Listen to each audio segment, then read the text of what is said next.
जय Shri Swaminarayan. Good morning बच्चों, कैसे हो? कैसे चल रही है पढ़ाई? अब लास्ट वीडियो में हमने फर्स्ट एंड सेकंड चैप्टर लिया था। अब इस वीडियो में हम थर्ड चैप्टर लेंगे। तो थर्ड चैप्टर का नाम है सीखने का आनंद। ये पाठ बहुत अच्छा है, अच्छी तरह से पढ़ोगे तो आपको मज़ा आएगा। अब इस पाठ का परिचय देते हुए मैं कहूँगी, प्रकृति मनुष्य को मिला सबसे खूबसूरत उपहार है। इसके कई रूप है और हर रूप की कोई ना कोई विशेषता है। प्रकृति रूपी उपहार से क्या और कैसे सीखा जाए, यह हम पर निर्भर करता है। प्रकृति है उससे वो बहुत खूबसूरत है। अब सभी प्रकृति के अलग अलग रूप होते हैं और सबकी अलग अलग विशेषताएं, तो हम पर निर्भर करता है कि हम पर ये है कि ये उपहार मतलब जो गिफ्ट होती है ना, प्रकृति ने हमें जो गिफ्ट दी है उसमें से क्या और कैसे सीखे, ये हमारे ऊपर निर्भर है।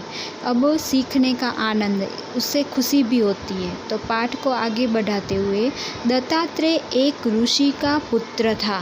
अब यहाँ पे दत्तात्रेय की बात की गई है, तो दत्तात्रेय के बारे में मैं थोड़ा सा बताऊंगी। हिंदू धर्म में त्रिदेव मतलब ब्रह्मा, विष्णु और महेश, ये इन तीनों का रूप दत्तात्रेय को माना गया है। धर्म ग्रंथों के अनुसार दत्तात्रेय विष्णु के छठे अवतार माने जाते हैं।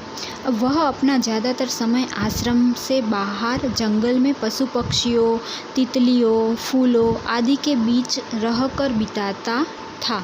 वह प्रकृति की हर चीज़ से ज्ञान बटोरता था। उसको प्रकृति में बहुत दिलचस्पी थी, इंटरेस्ट था, तो वो हमेशा अपना समय पशु पक्षी, तितलियों, फूलों, इन सब के बीच में मतलब प्रकृति के बीच में ही बिताता था और वो उन चीज़ों से ज्ञान बटोरता रहता था।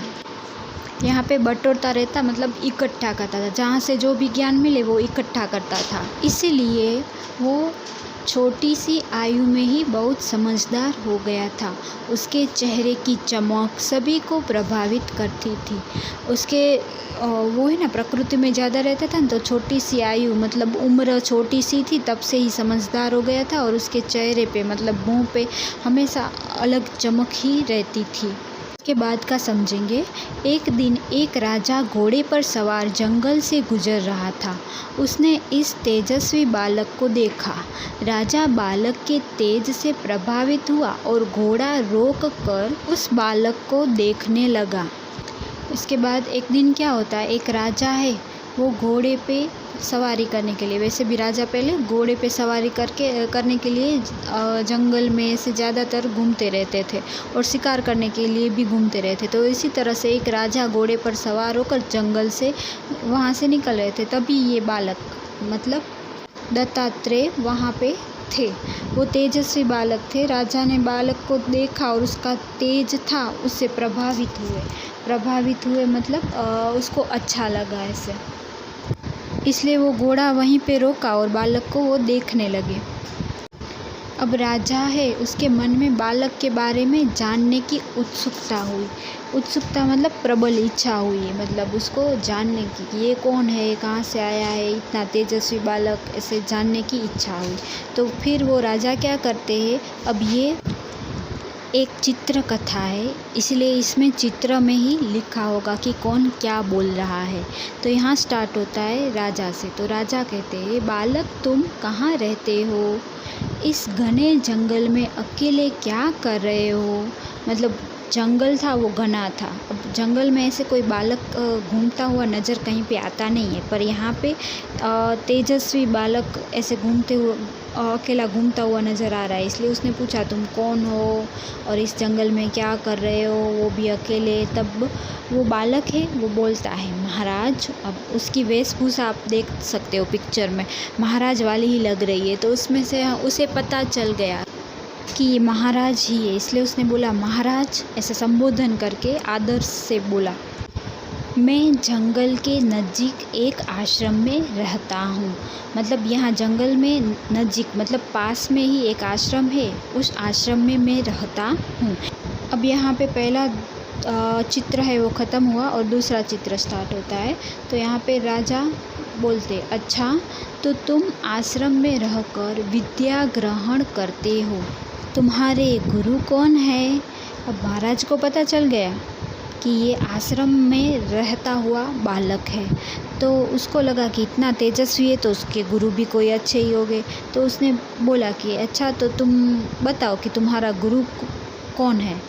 तो बालक बोलता है, मेरा कोई एक गुरु नहीं, अनेक गुरु है। अब राजा को आश्चर्य हुआ कि सबके तो एक गुरु होते हो, इसका अनेक गुरु मतलब क्या होगा? अब यहाँ से ये चैप्टर भी हम यहीं छोड़ते हैं। अब दूसरा जो पार्ट है वो दूसरे वीडियो में हम समझेंगे, और आज का होमवर्क और उसकी थोड़ी सी एक्सरसाइज भी मिलेगी। अब ये आपका होमवर्क है। होमवर्क में ऊपर हेडिंग डालनी है प्राचीन समय के गुरुकुल, और ये आपको इंडेक्स में भी लिखना है आज की डेट लगा के, ठीक है। प्राचीन समय के गुरुकुल निबंध इस तरह से, और पीछे के सेक्शन में होमवर्क में लिखना है। ये एक पैराग्राफ है, ये मैं आपको समझा रही हूँ। प्राचीन समय में बालक आश्रम में रहकर विद्या ग्रहण करते थे। मतलब पुराने ज़माने में जब थे, तो हमने अभी रामायण दूरदर्शन में ज़्यादातर देखी है सबने, तो उस समय राम और ये लव कुश वो कैसे गुरुकुल में रहते थे वो सब देखा है दृश्य। तो उसी तरह से प्राचीन समय में बालक है वो आश्रम में जाकर विद्या ग्रहण करते थे, फिर वो भले ही राजा के बेटे क्यों ना हो। आश्रम को गुरुकुल भी कहा जाता था।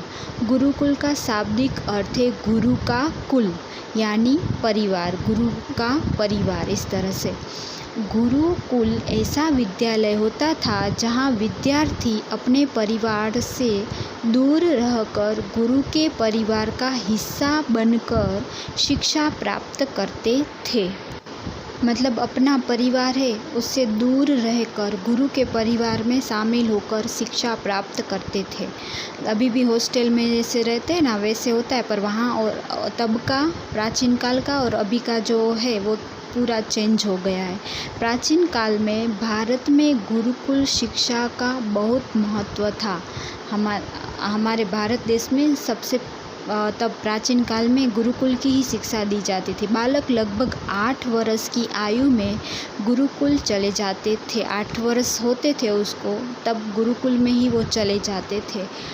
धनी हो या निर्धन, मैंने पहले भी कहा, राजा हो या गरीब हो, रंग हो, सभी को जाना होता था। तो वैसे सभी योग्य विद्यार्थियों के लिए गुरुकुल के द्वार खुले रहते थे। मतलब जो योग्य हो पढ़ने के लिए, 8 साल के हो, तो सभी के लिए वो द्वार खुले रहते थे। मतलब सब उसमें एक साथ पढ़ सकते थे।